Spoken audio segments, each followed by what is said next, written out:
नमस्कार दोस्तों, ये जीएस की अगली क्लास है।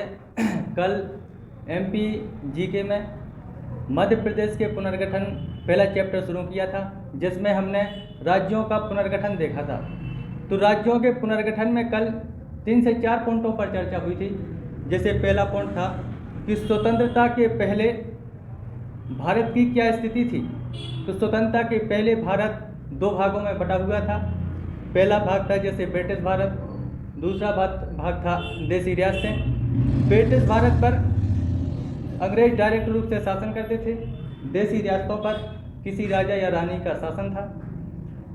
दूसरा पॉइंट कल हमने पढ़ा था, यह स्वतंत्रता के पहले की कंडीशन थी।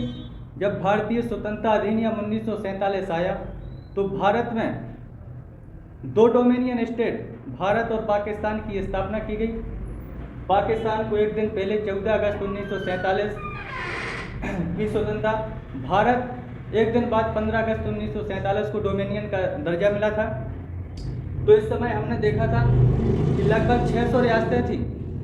600 रियासतों में 552 रियासतें भारत में शामिल हो गई थी, शेष रियासतें पाकिस्तान में चली गई थी।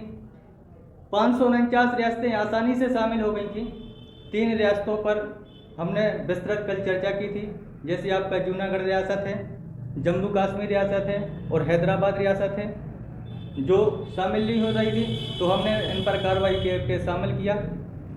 इसके बाद हमने तीसरा पॉइंट जब पढ़ा था कि स्वतंत्रता के बाद भारत की क्या स्थिति थी। तो स्वतंत्रता के बाद ब्रिटिश भारत और देसी रियासतों को एक करके इन्हें 4 भागों में सम्मिलित कर इन्हें 4 भागों में वर्गीकृत किया गया था। हमने भाग ए पर चर्चा की, भाग बी पर चर्चा की थी, भाग सी पर चर्चा की और भाग डी पर चर्चा की। अब जो ये वर्गीकरण किया गया था ये अस्थायी था, प्रशासनिक दृष्टि को देखकर किया गया था। स्वतंत्रता के बाद आप देखते हो कि भाषा के आधार पर राज्यों के पुनर्गठन की मांग की जाने लगी थी। तो सबसे पहले हमने एसके धर आयोग पढ़ा था। एसके धर आयोग में हमने 4 से 5 पॉइंट पढ़े थे कि एसके धर आयोग की नियुक्ति किसने की थी। तो नियुक्ति संविधान सभा के अध्यक्ष डॉक्टर राजेंद्र प्रसाद ने की थी। इसका गठन कब किया गया था? जून 1948 में। इसमें सदस्य कितने थे? 4। अध्यक्ष कौन थे? एसके धर। तो अब सुझाव की बात करें कि इन्होंने सुझाव क्या दिए थे? सुझाव 2 ही दिए थे। प्रशासनिक दृष्टि को देखकर राज्यों का पुनर्गठन किया जाना चाहिए। भाषा के आधार पर राज्यों के पुनर्गठन की मांग को खारिज कर दिया था। तो जब एसके धर आयोग की ये रिपोर्ट आई तो भाषा के आधार पर राज्यों की पुनर्गठन की जो मांग चल रही थी वो आंदोलन और अधिक तीव्र हो गया, जिसके समाधान के लिए कांग्रेस ने अपने जयपुर अधिवेशन में जेवीपी समिति का गठन किया। तो आज दूसरी क्लास को यहीं से शुरू करते हैं। जेवीपी समिति, जेवीपी समिति। इधर जैसे है जवाहरलाल नेहरू, जवाहरलाल नेहरू। भी से है आपका वल्लभ भाई पटेल, वल्लभ भाई पटेल। पीठ से है आपका पट्टाभी सीतारमैया, पट्टाभी सीतारमैया। तो इसमें भी हमें 3 से 4 पॉइंट पढ़ना है। सबसे पहला पॉइंट है कि इसकी नियुक्ति किसने की थी, यानी जेवीपी समिति की नियुक्ति किसने की थी। तो जेवीपी समिति की नियुक्ति कांग्रेस द्वारा की गई थी। कांग्रेस ने अपने जयपुर अधिवेशन में जेवीपी समिति का गठन किया था। दूसरा प्रश्न है, इसका गठन कब किया गया था? जेवीपी समिति का गठन कब किया गया था? तो इसका उत्तर होगा दिसंबर 1948 में। दिसंबर 1948 में जेवीपी समिति का गठन किया गया था। आपका तीसरा प्रश्न है, इस समिति ने अपनी रिपोर्ट कब दी थी? तो 4 माह बाद अप्रैल 1949 ईस्वी में जेबीपी समिति ने अपनी रिपोर्ट दी। अगला प्रश्न इधर से बनता है कि समिति ने रिपोर्ट में सुझाव क्या दिया था। इसने भी वही सुझाव दिया जो एस.के. धर समिति ने दिया था कि प्रशासनिक दृष्टि के आधार पर राज्यों का पुनर्गठन किया जाना चाहिए। भाषा के आधार पर राज्यों के पुनर्गठन की मांग को जेबीपी समिति ने अस्वीकार कर दिया था। इसके बाद देखते हैं मित्रों,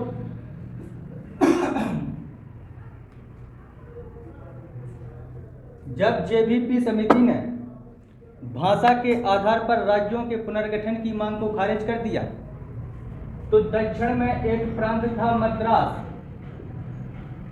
इस मद्रास प्रांत में दो भाषाएं बोली जाती थी। एक भाषा थी आपकी तेलुगु, दूसरी भाषा थी आपकी तमिल। तो तेलुगु भाषाई क्षेत्र में भाषा के आधार पर राज्यों की मांग की जा रही थी। तो इस तेलुगु भाषाई क्षेत्र में जो आंदोलन पोट्टी श्री रामुलु आंदोलन कर रहे थे। 56 दिन की भूख हड़ताल के बाद जब पोट्टी श्री रामुलु की मृत्यु हो जाती है तो भारत सरकार को विवश होकर 1 अक्टूबर 1953 ईस्वी को भाषा के आधार पर तेलुगु राज्य का गठन करना पड़ा था। तो भाषा के आधार पर गठित होने वाला देश का प्रथम राज्य आंध्र प्रदेश है। जब भाषा के आधार पर एक राज्य का गठन हो गया तो फिर भारत सरकार ने राज्य पुनर्गठन आयोग का गठन किया था। अब चर्चा करते हैं राज्य पुनर्गठन आयोग। राज्य पुनर्गठन आयोग, राज्य पुनर्गठन आयोग, इसे फजल अली आयोग के नाम से भी जानते हैं। इधर भी हमको 3 से 4 प्रश्न पढ़ना है। तो पहला प्रश्न है राज्य पुनर्गठन आयोग का गठन कब किया गया था? उत्तर है 22 दिसंबर 1946 ईस्वी। राज्य पुनर्गठन आयोग का गठन 22 दिसंबर 1946 ईस्वी को किया गया था। आपका दूसरा प्रश्न है इसमें सदस्य कितने थे? राज्य पुनर्गठन आयोग में कितने सदस्य थे? तो राज्य पुनर्गठन आयोग में 3 सदस्य थे। आपके फजल अली, हृदयनाथ कुंजरू, के.एम. पाणेकर।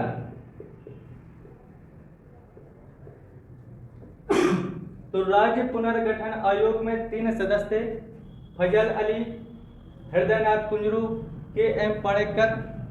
अगला प्रश्न बनता है कि इसके अध्यक्ष कौन थे?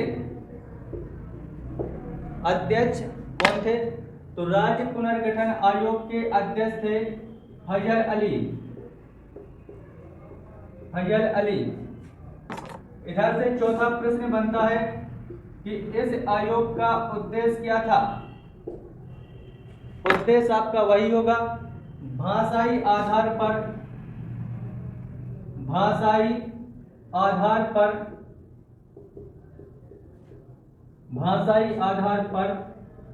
राज्यों का पुनर्गठन। भाषाई आधार पर राज्यों का पुनर्गठन।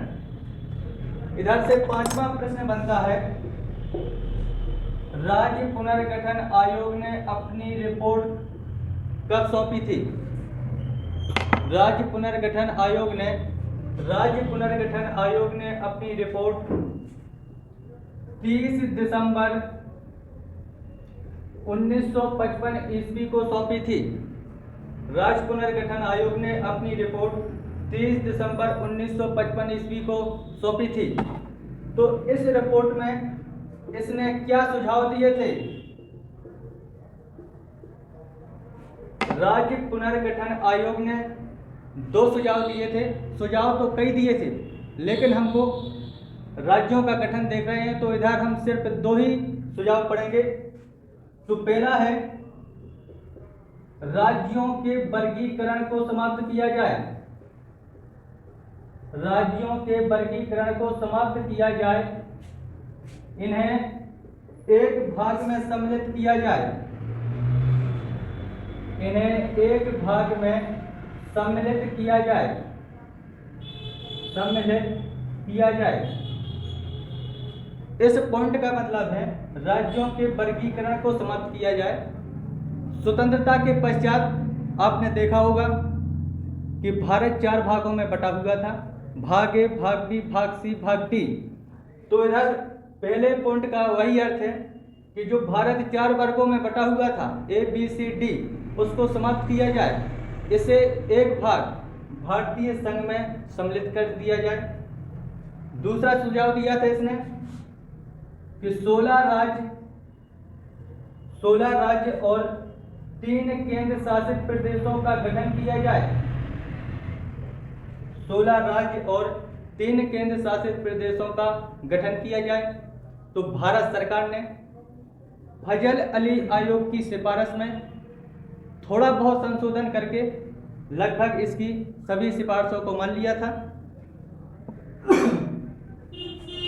भारत सरकार ने फजल अली आयोग की सिफारिश पर ही 7वां संविधान संशोधन किया था। 7वां संविधान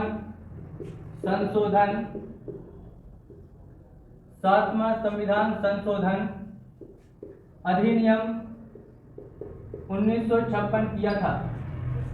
तो 7वें संविधान संशोधन अधिनियम 1956 के द्वारा राज्य पुनर्गठन अधिनियम 1956 स्थापित किया गया था। यानी राज्य पुनर्गठन अधिनियम 1956 स्थापित किया गया था। इस राज्य पुनर्गठन अधिनियम 1956 के द्वारा ही 14 राज्य और 6 केंद्र शासित प्रदेशों का गठन किया गया था। 14 राज्य और 6 केंद्र शासित प्रदेशों का गठन किया गया था। तो आप देखोगे कि 1 नवंबर 1956 को ये 14 राज्य और 6 केंद्र शासित प्रदेश बने थे। तो आपको ये देखना है कि 1 नवंबर 1956 को कौन से 14 राज्य बने थे और कौन से 6 केंद्र शासित प्रदेश बने थे।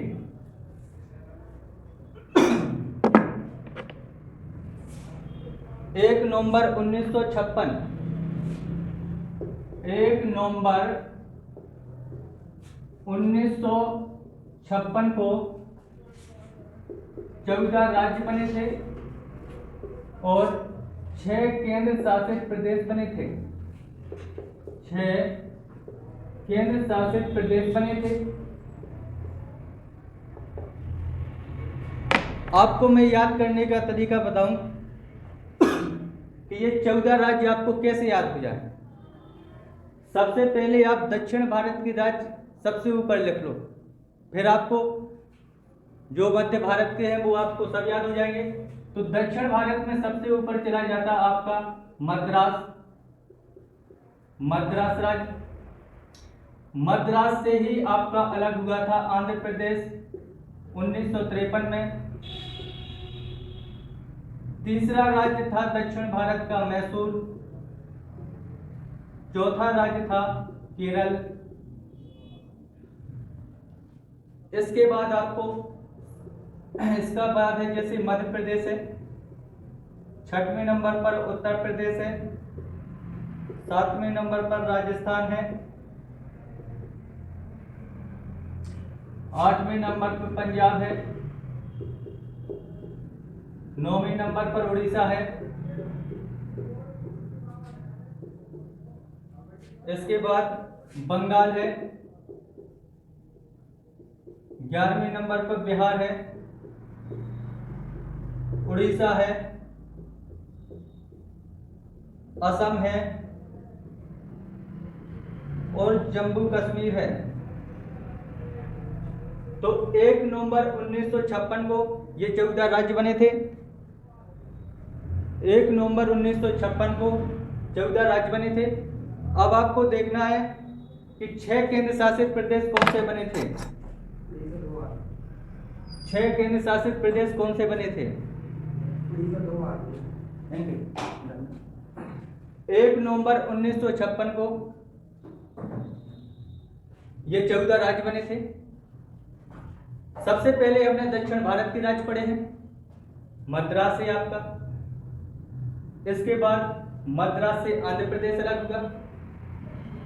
आंध्र प्रदेश के बाद मैसूर, केरल, फिर मध्य प्रदेश, उत्तर प्रदेश, राजस्थान, पंजाब, उड़ीसा, बंगाल, बिहार। एक हमने 2 बार लिख लिया उड़ीसा को। तो मद्रास है, आंध्र प्रदेश है, मैसूर है, केरल है, मध्य प्रदेश है, उत्तर प्रदेश है, राजस्थान है, बंगाल है, बिहार है, एक आपका बंबई है, उड़ीसा, असम, जम्मू कश्मीर। तो आपके ये 14 राज्य थे। अब 6 केंद्र शासित प्रदेश देखो कौन कौन से थे। तो एक आपका अंडमान निकोबार द्वीप समूह है, अंडमान निकोबार द्वीप समूह, अंडमान निकोबार द्वीप समूह। आपका दूसरा है दिल्ली। आपका तीसरा है जो लक्षद्वीप है, उस समय ये लक्षद्वीप के नाम से जाना जाता था। लक्षद्वीप, अमीनी द्वीप, अमीनी द्वीप, मिनिकॉय के नाम से जाना जाता था, मिनिकॉय। इसके बाद आपका मणिपुर है, मणिपुर के बाद आपका त्रिपुरा है। इसके बाद आपका जो 6वां था वो हिमाचल प्रदेश है, हिमाचल प्रदेश है। तो इस प्रकार ये 6 केंद्र शासित प्रदेश 1 नवंबर 1956 को बने थे। आपका अंडमान निकोबार द्वीप समूह है, दूसरा दिल्ली है, तीसरा जो वर्तमान में लक्षद्वीप के नाम से जाना जाता है वो लक्षद्वीप, अमीनी द्वीप और मिनिकॉय था। चौथा आपका मणिपुर है, 5वां आपका त्रिपुरा है, 6वां आपका हिमाचल प्रदेश है। ये 1 नवंबर 1956 को 14 राज्य बने थे। अब 1 नवंबर 1956 के बाद भारत में राज्यों का पुनर्गठन कैसे हुआ ये हमको देखना है। 1 नवंबर 1956 के बाद यानी 14 के बाद राज्यों का गठन कैसे हुआ। 1 नवंबर 1956 के बाद 1 नवंबर 1956 के बाद भारत में राज्यों का पुनर्गठन।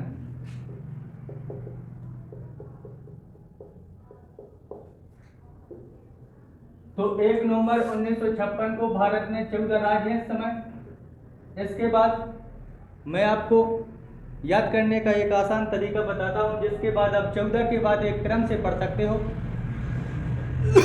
तो सबसे पहले आप तारीख को लिख लें 1960। बंबई एक प्रांत है, बंबई एक प्रांत है। इस बंबई प्रांत में 2 भाषाएं बोली जाती हैं। एक भाषा आपकी गुजराती है, दूसरी भाषा मराठी है। जो गुजराती भाषाई क्षेत्र था वो गुजरात राज्य की मांग कर रहा था। तो 1960 में बंबई से गुजराती क्षेत्र अलग हो गया। तो ये आपका गुजरात 15वां राज्य बना। गुजरात भारत का 15वां राज्य बना।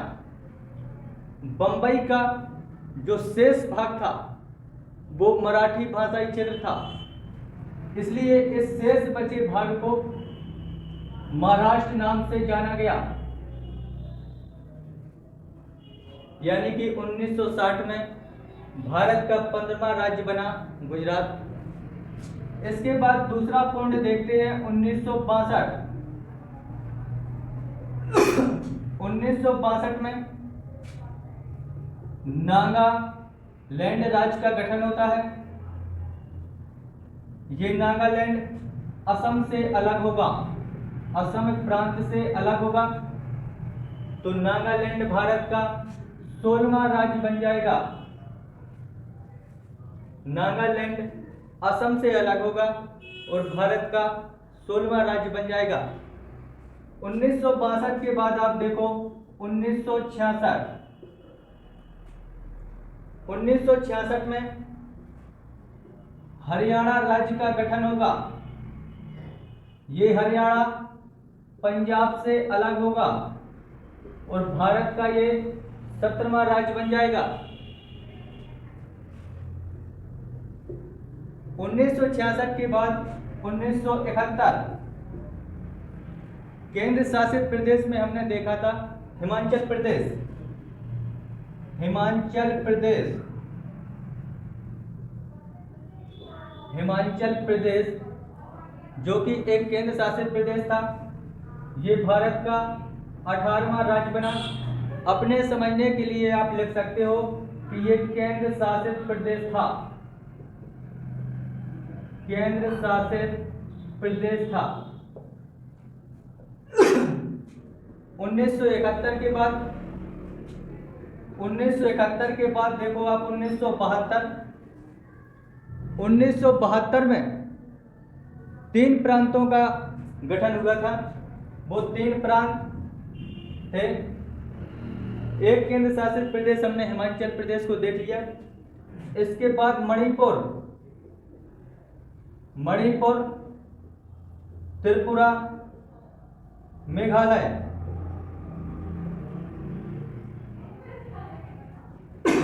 1972 में 3 प्रांत बने, मणिपुर, त्रिपुरा, मेघालय। मणिपुर आपका 19वां राज्य बना, त्रिपुरा 20वां राज्य बना और मेघालय 21वां राज्य बना। अपने समझने के लिए आप लिख सकते हो कि मणिपुर और त्रिपुरा ये दोनों केंद्र शासित प्रदेश थे। मणिपुर और त्रिपुरा केंद्र शासित प्रदेश थे, जबकि मेघालय असम से अलग हुआ था। मेघालय असम से अलग हुआ था। इस प्रकार हमने ये देखा है कि 1960 में बंबई जो प्रांत था, इधर 2 भाषाएं बोली जाती हैं, गुजराती और मराठी। तो गुजराती से गुजरात राज्य बना जो 15वां। बंबई का शेष बचा भाग महाराष्ट्र नाम से जाना गया। 1962 में नागालैंड असम से अलग हुआ, भारत का ये 16वां राज्य बना। 1966 में हरियाणा पंजाब से अलग हुआ, ये भारत का 17वां राज्य बना। 1971 में हिमाचल प्रदेश भारत का 18वां राज्य बना। इससे पहले ये एक केंद्र शासित प्रदेश था। 1972 में 3 राज्यों का गठन हुआ, मणिपुर, त्रिपुरा, मेघालय। मणिपुर भारत का 19वां राज्य बना, त्रिपुरा भारत का 20वां राज्य बना, मेघालय भारत का 21वां राज्य बना। मणिपुर और त्रिपुरा ये दोनों केंद्र शासित प्रदेश थे, जबकि मेघालय को असम से अलग किया गया था। तो हम 21 राज्यों तक पहुंच गए हैं। इसके बाद देखो आप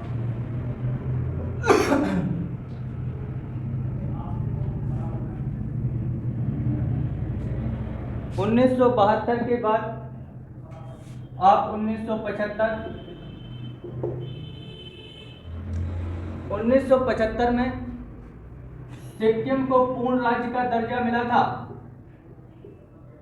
1972 में सिक्किम को पूर्ण राज्य का दर्जा मिला था। तो सिक्किम की कहानी है, इधर आप नोट में लिखेंगे कि सिक्किम भारत का एकमात्र राज्य था, एकमात्र राज्य था। सिक्किम भारत का एकमात्र राज्य था जिसे भारत में जनमत के आधार पर शामिल किया गया था। जनमत के आधार पर शामिल किया गया था। जनमत के आधार पर शामिल किया गया था। सिक्किम भारत का एकमात्र राज्य था जिसे भारत में जनमत के आधार पर शामिल किया गया था। तो इसका मतलब है कि 1975 के पहले सिक्किम में राजशाही चलता था, यानी सिक्किम एक राजशाही शासन चलता था सिक्किम में। इसके बाद देखो अब कि 36वें संविधान संशोधन अधिनियम, 36वें संविधान संशोधन अधिनियम, 36वें संविधान संशोधन अधिनियम 1975 के द्वारा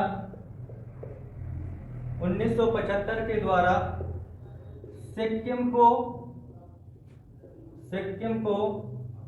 पूर्ण राज्य का दर्जा दिया गया था। सिक्किम को पूर्ण राज्य का दर्जा दिया गया था। 36वें संविधान संशोधन अधिनियम 1975 के द्वारा सिक्किम को पूर्ण राज्य का दर्जा दिया गया था, यानी सिक्किम भारत का एकमात्र राज्य था जिसे भारत में जनमत के आधार पर शामिल किया गया था। तो सिक्किम पर एक चुग्याल वंश था, चुग्याल वंश का शासन हुआ करता था सिक्किम में। तो सिक्किम 1975 में भारत का 22वां राज्य बना था।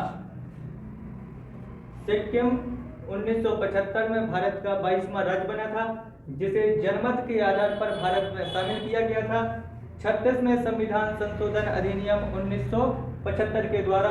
तो हम 22 राज्यों तक पहुंच चुके हैं। इसके बाद देखते हैं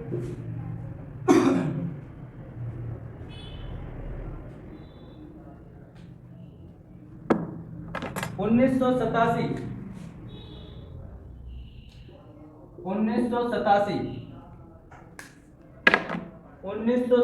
में 3 राज्यों का गठन होगा। 1987 में 3 राज्यों का गठन होगा। एक है मिजोरम, दूसरा है अरुणाचल प्रदेश,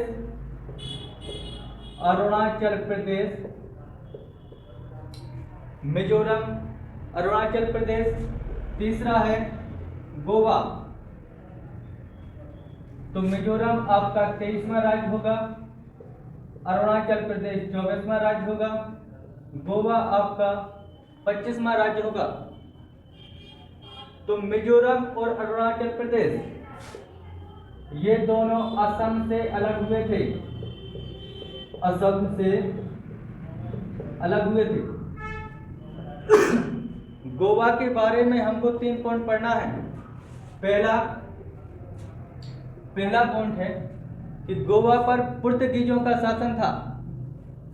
तो 1961 ईस्वी में इसे पुर्तगीजों से छीना था। 1961 में गोवा को पुर्तगीजों से छीना। दूसरा पॉइंट हमको पढ़ना है 12वें संविधान संशोधन अधिनियम 1962 में, 12वें संविधान संशोधन अधिनियम 1962 में गोवा को केंद्र शासित प्रदेश बना दिया गया। 12वें संविधान संशोधन अधिनियम 1962 में गोवा को केंद्र शासित प्रदेश बना दिया गया और 1987 में गोवा को पूर्ण राज्य का दर्जा दिया गया था। तो इस प्रकार 1987 में 3 राज्यों का गठन हुआ था। पहला था मिजोरम, दूसरा अरुणाचल प्रदेश, तीसरा गोवा। मिजोरम और अरुणाचल प्रदेश दोनों असम से अलग हुए थे। गोवा के बारे में हमने 3 पॉइंट पढ़े हैं। पहला, गोवा को 1961 में पुर्तगीजों से छीना था। फिर गोवा को 12वें संविधान संशोधन अधिनियम 1962 के द्वारा केंद्र शासित प्रदेश बना दिया गया था। गोवा को 1987 में पूर्ण राज्य का दर्जा दे दिया गया था। इस प्रकार 25 राज्य हो गए।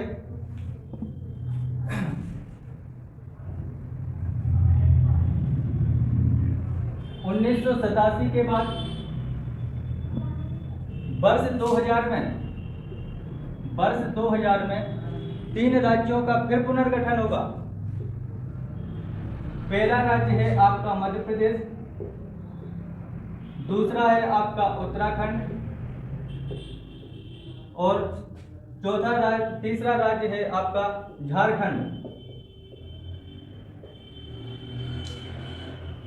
तो छत्तीसगढ़, आपका छत्तीसगढ़ मध्य प्रदेश से अलग हुआ था।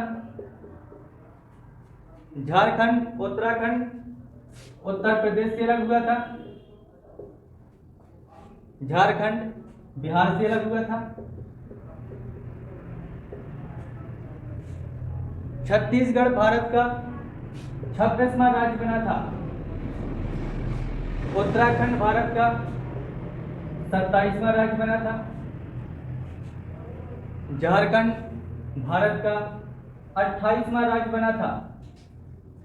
इस प्रकार 2000 में 3 राज्यों को देखा है कि छत्तीसगढ़, उत्तराखंड, झारखंड। ये कैसे क्लियर हो कि छत्तीसगढ़ 26 था, तो तीनों की डेटें अलग अलग हैं। छत्तीसगढ़ 1 नवंबर को मध्य प्रदेश से अलग हो गया था। 31 अक्टूबर 2000 को अलग हुआ था, 1 नवंबर से लागू था। आपका उत्तराखंड 9 नवंबर 2000 को उत्तर प्रदेश से अलग हो गया था।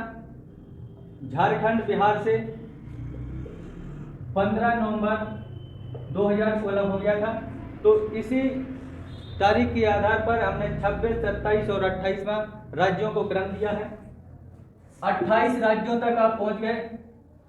लास्ट बचा है 29वां।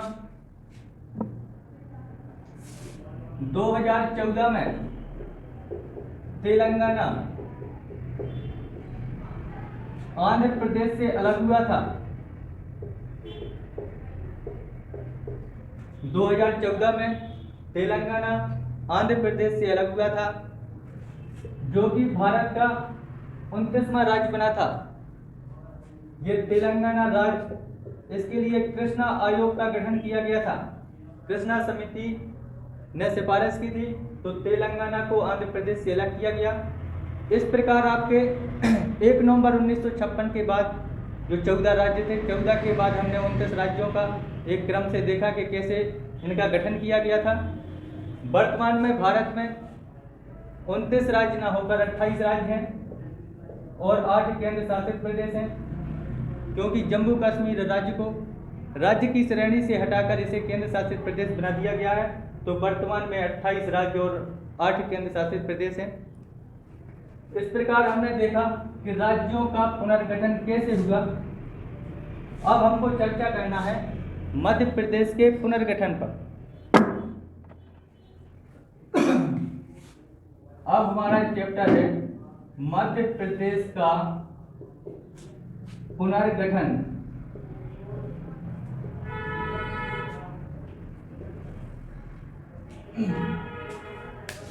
मध्य प्रदेश का पुनर्गठन। तो स्वतंत्रता के पश्चात भारत को 4 भागों में वर्गीकृत किया गया था। स्वतंत्रता के पश्चात मध्य प्रदेश को 3 भागों में वर्गीकृत किया गया था। तो मध्य प्रदेश के पुनर्गठन को समझने के लिए हम 3 स्थितियों में बांटेंगे इसको। 3 स्थितियों में इसको समझेंगे। 1947 से 1956 की स्थिति मध्य प्रदेश की क्या थी। 1947 से 1956 की स्थिति मध्य प्रदेश की क्या थी? 1956 से 2000 की स्थिति मध्य प्रदेश की क्या थी? तीसरा है वर्ष 2000 से अब तक मध्य प्रदेश के पुनर्गठन को 3 स्थितियों में समझना है। 1947 से 1956 की स्थिति, 1956 से 2000 की स्थिति, 2000 से वर्तमान समय तक। तो अब पहला 1947 से 1956 की स्थिति को देखते हैं।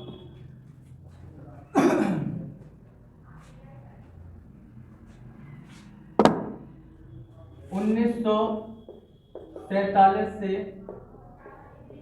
1956 की स्थिति। 1947 से 1956 तक मध्य प्रदेश की स्थिति क्या रही? तो स्वतंत्रता के पश्चात मध्य प्रदेश 3 भागों में बटा हुआ था। भाग ए, भाग बी, भाग सी। भाग ए, भाग ए, इसके बाद देखते हैं भाग बी।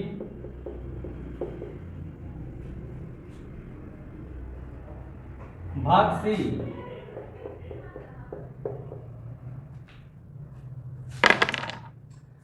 भाग ए, हर भाग में 5 से 6 प्रश्न पढ़ना है। सबसे पहले चर्चा करते हैं हम भाग ए। भाग ए को किस नाम से जाना जाता था? भाग ए को किस नाम से जाना जाता था? ये बड़ा महत्वपूर्ण प्रश्न है। तो भाग ए को सेंट्रल प्रोविंस तथा बरार नाम से जाना जाता था। सेंट्रल प्रोविंस तथा बरार नाम से जाना जाता था। इधर से दूसरा प्रश्न बनता है, भाग ए के अंतर्गत कौन कौन से क्षेत्र थे, या भाग ए के अंतर्गत कौन कौन सी रियासतें शामिल की गई थी? तो भाग ए के अंतर्गत विदर्भ जो कि महाराष्ट्र में है इस समय। विदर्भ के बाद है आपका छत्तीसगढ़ की रियासतें। छत्तीसगढ़ की संपूर्ण रियासतें। छत्तीसगढ़ की संपूर्ण रियासतें। इसके बाद है आपका महाकौशल। महाकौशल। लास्ट है आपका मकड़ाई, जो कि वर्तमान में हरदा के नाम से जाना जाता है। तो भाग ए में विदर्भ जो कि महाराष्ट्र में शामिल है, छत्तीसगढ़ की रियासतें, महाकौशल जबलपुर वाला इलाका है, मकड़ाई जो कि वर्तमान में हरदा के नाम से जाना जाता है। तो नाम हो गया, क्षेत्र हो गया। तीसरा प्रश्न इधर से बनता है, भाग ए की राजधानी क्या थी, या सेंट्रल प्रोविंस तथा बरार की राजधानी क्या थी? तीसरा प्रश्न बनता है कि राजधानी क्या थी? राजधानी थी नागपुर। सेंट्रल प्रोविंस तथा बरार की राजधानी नागपुर थी। चौथा प्रश्न बनता है इधर से कि सेंट्रल प्रोविंस तथा बरार के मुख्यमंत्री कौन थे? मुख्यमंत्री कौन थे? तो पंडित रविशंकर शुक्ल। पंडित रविशंकर शुक्ल भाग ए के मुख्यमंत्री थे।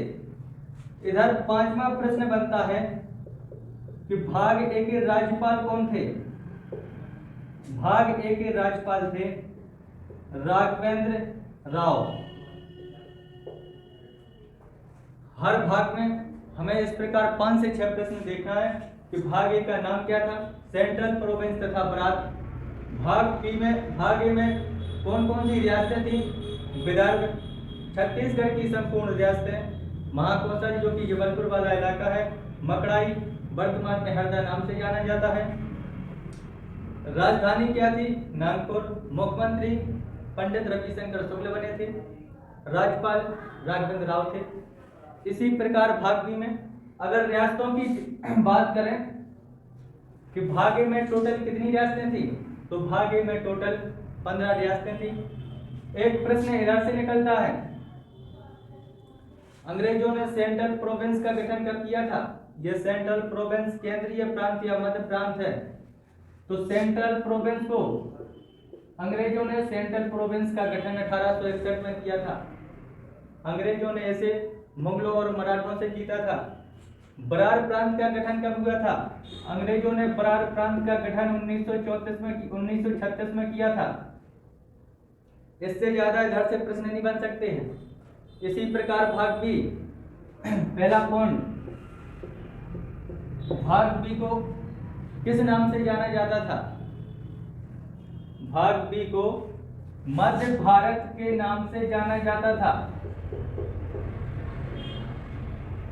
भाग बी को मध्य भारत के नाम से जाना जाता था। दूसरा पॉइंट, भाग बी के अंतर्गत कौन कौन सी रियासतें थी? तो भाग बी के अंतर्गत पश्चिम की 26 रियासतें थी। भाग बी के अंतर्गत पश्चिम की 26 रियासतें थी। तीसरा प्रश्न है राजधानी।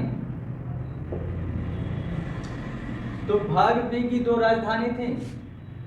भाग बी की 2 राजधानी थी, एक इंदौर थी, दूसरी ग्वालियर थी।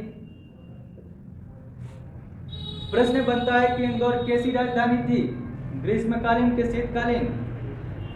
तो इंदौर मध्य प्रदेश की, मध्य भारत की ग्रीष्मकालीन राजधानी थी।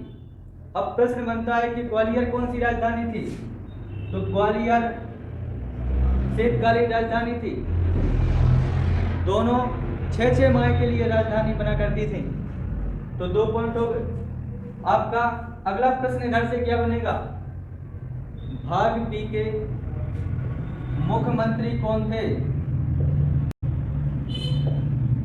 भाग बी के मुख्यमंत्री लीलाधर सेठ या जोशी थे। भाग बी के मुख्यमंत्री लीलाधर सेठ या जोशी थे। इधर से लास्ट प्रश्न बनता है कि इसके राज्यपाल कौन थे? भाग बी के राज्यपाल थे तख्तमल जैन। तख्तमल जैन। इसी प्रकार हमको भाग सी में पढ़ना है। पहला पॉइंट, भाग सी को किस नाम से जाना जाता था? ये प्रश्न बहुत ज्यादा आते हैं। भाग ए का क्या नाम था, भाग बी का क्या नाम था, भाग सी को किस नाम से जाना जाता था? तो भाग सी को विंध्य प्रदेश के नाम से जाना जाता था। भाग सी को विंध्य प्रदेश के नाम से जाना जाता था। दूसरा प्रश्न इधर से बनता है कि भाग सी के अंतर्गत कौन कौन से क्षेत्र रखे गए थे? तो बुंदेलखंड, बुंदेलखंड और बघेलखंड, बुंदेलखंड और बघेलखंड को मिलाकर विंध्य प्रदेश का गठन किया गया था। बाद में इसमें भोपाल स्टेट भी पार्ट सी का हिस्सा बना था। तीसरा प्रश्न बनता है कि भाग सी की राजधानी क्या थी? तो भाग सी की राजधानी रीवा थी। इधर से चौथा प्रश्न बनता है कि इसके मुख्यमंत्री कौन थे? तो इसके मुख्यमंत्री थे शंभुनाथ शुक्ल। शंभुनाथ शुक्ल भाग सी के मुख्यमंत्री थे। भोपाल स्टेट के बारे में थोड़ा अलग से चर्चा हो जाए। भोपाल स्टेट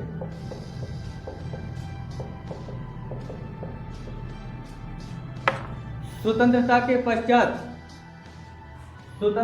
पश्चात वर्ष 1949 तक भोपाल एक स्वतंत्र राज्य था। स्वतंत्रता के पश्चात वर्ष 1949 तक भोपाल एक स्वतंत्र राज्य था, जिसके नवाब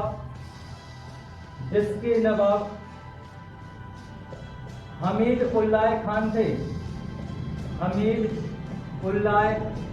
थे। तो पहला पॉइंट है भोपाल स्टेट से कि स्वतंत्रता के पश्चात वर्ष 1949 तक भोपाल एक स्वतंत्र राज्य था, जिसके नवाब हमीद उल्लाह खान थे।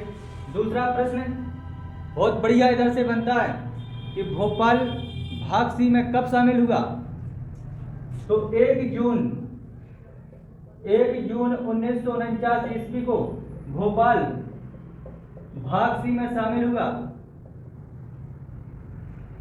1 जून 1949 ईस्वी को भोपाल भाग सी में शामिल हुआ। इधर से तीसरा प्रश्न बनता है कि भोपाल स्टेट के मुख्यमंत्री कौन बनाए गए थे। डॉक्टर शंकर दयाल शर्मा को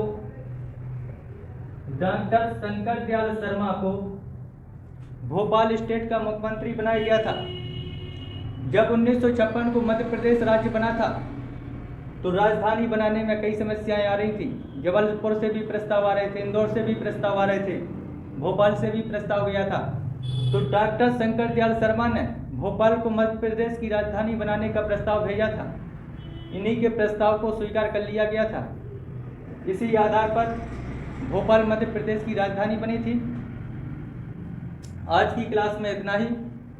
कल इसी के आगे मध्य प्रदेश के पुनर्गठन में अपन आगे चर्चा करेंगे। जो भी आप लोगों को किसी भी प्रकार की समस्या हो आप पूछ सकते हैं, सभी समस्याओं का हल किया जाएगा। Thank you.